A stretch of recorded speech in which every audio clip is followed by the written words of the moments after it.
Hey, what is going on everyone? Randy here. Today I'm going to teach you how we can use the tone curve inside of Adobe Lightroom to give your images more dynamic contrast and make them pop. So let's get into it. Alright guys, so we're inside of Adobe Lightroom right now and we're looking at a photo that I took in Bryce, and this is just the raw.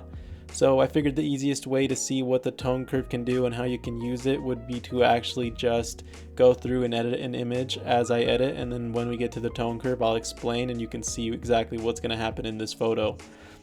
So the first thing that I'm going to do is I'm going to actually come up here and I'm going to put on a preset that I like, and this preset's just going to be for the colors. So I'm going to go ahead and reset all of these, and you can do that by double clicking. So I'm going to reset everything. And then I'm just going to leave those colors as is, and I'm going to reset that. Alright, so now we just have a raw image with this filter just for the color profile. And then what I'm going to want to do here is I see that this is underexposed, and I did this on purpose because I didn't want to lose any detail in the sky. So I'm going to bring up the exposure a little bit. Let's go about a stop, and right there, 1.35 stops. And now I'm going to bring my highlights down, my shadows up. I'm going to bring my whites down a little bit and my blacks up a tiny bit. So here now you can see where we've gone from the beginning to here, and that's just by making these basic adjustments.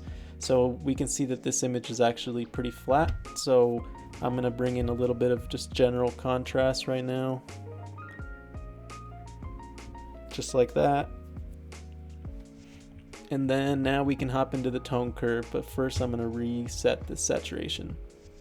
Alright, so now we are in the tone curve and we are going to start messing with these, and this is exactly what this means. So the tone curve is split up into your highlights, your lights, and your darks. And what these different sliders do is they allow you to target different sections of your exposure. So if I go over here, you see how that says 90? That's going to let you target the top 10% of your highlights. So if you're over here at 70, you're going to be targeting the top 30% of your highlights. So what this means is, let me put this back up to 90, and then let me put this. You see how the sky comes up as I go to 100?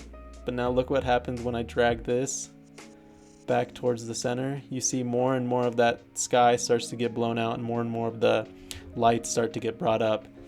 So the tone curve is really nice because you can add contrast to only certain sections and certain tones in your photograph, which is what I really like. It lets you just get a more detailed contrast in your image rather than the general contrast. So now I'm just going to keep messing with these. I'm going to bring my lights up a tiny bit, bring my darks down just a little bit, and then I'm going to crush my shadows a little bit more. And right now what I'm seeing is that compared to my raw image, I am losing a little bit in the sky. So I'm going to bring in a graduated filter into my sky, and then I'm going to bring that down about a stop.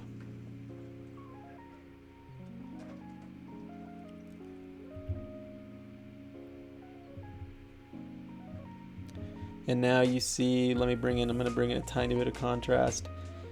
Now you're starting to see those clouds coming back in the sky. So I'm going to mess with this a little more now that we have that graduated filter. I'm going to bring the lights up just a tiny bit more. And that's starting to look pretty good. So if we just look at all the adjustments that we made on the tone curve, we can go right back to right here.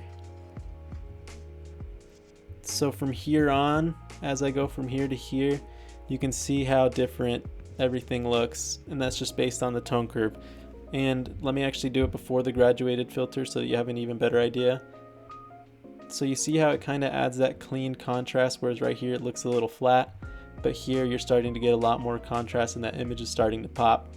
And then once we added that graduated and we readjusted, it's starting to pop even a little more. So now that I've got it to here, I can see this is looking a little bit warm to me, so I'm going to come in, I'm going to adjust my white balance just a tiny bit. Just about right there. And then I'm going to come down into my colors. I'm going to bring my orange out a tiny bit, maybe go +4. I'm going to bring my yellows down a little bit. Those can stay right about there. And then the rest of that I'm pretty much going to leave. I'm going to touch the luminance a little bit on this orange. And a little bit on this light. And now I'm seeing I can probably actually bring this down even a tiny bit more. So bring it down a little, and then I'll bring in some white so that it doesn't look so out of place. And if you click this show overlay button over here, you can see exactly where that's going to affect your photo. So that's always something good to have on as you're kind of playing with your feather. You can see that that line just shows you right there in red, so you don't ever go too far into your photo. Alright, so we got that like that, and that's looking pretty good. I would finish this off by doing a little bit of sharpening and then going to my mask and pushing option, and you can choose exactly what portions to sharpen, so we can go like that. And that's pretty much how my final photo would look on this one. Let's go look at the beginning one and then at the end, and you can see how that really starts to pop out at you. Now you can also do a couple of other things with the tone curve that we can experiment with right now. So you can click and drag, and you can see how it lets you just drag the shape right there wherever you clicked. So if I click and drag there, it'll drag it down from there. If I bring this over, click and drag, you see how that S curve starts to kind of change. Now what you can also do is Adobe has some standard ones, so you can do medium contrast, you can do strong contrast, and that just gives you a stronger S curve, and then you can tweak it as you want also. But for me, I'm going to go back to the one that we had right here. This is kind of how I like my images to look. So there's the beginning and there's the end. But that's pretty much it for the tone curve, guys. I think it's something that you can use to add a little bit more pop to your photos. I typically like to crush these highlights. You see how that sky kind of comes out and pops at you. That's something that I like to do in my images. Not everyone's gonna like that, but that's something personal that I can do. Then that's just an idea of what you can do with the tone curve as you mess with it. You can kind of use it to get a little bit more of a unique look versus this general contrast. If I just crush this, you can kind of see that you get that oversaturated look. So that's pretty much it for this one, guys. I hope you enjoyed it. Hit that like button if you found this video helpful. Subscribe to my channel if you want more Lightroom tutorials and photography tutorials. And of course, thanks for watching, and I'll see you next time.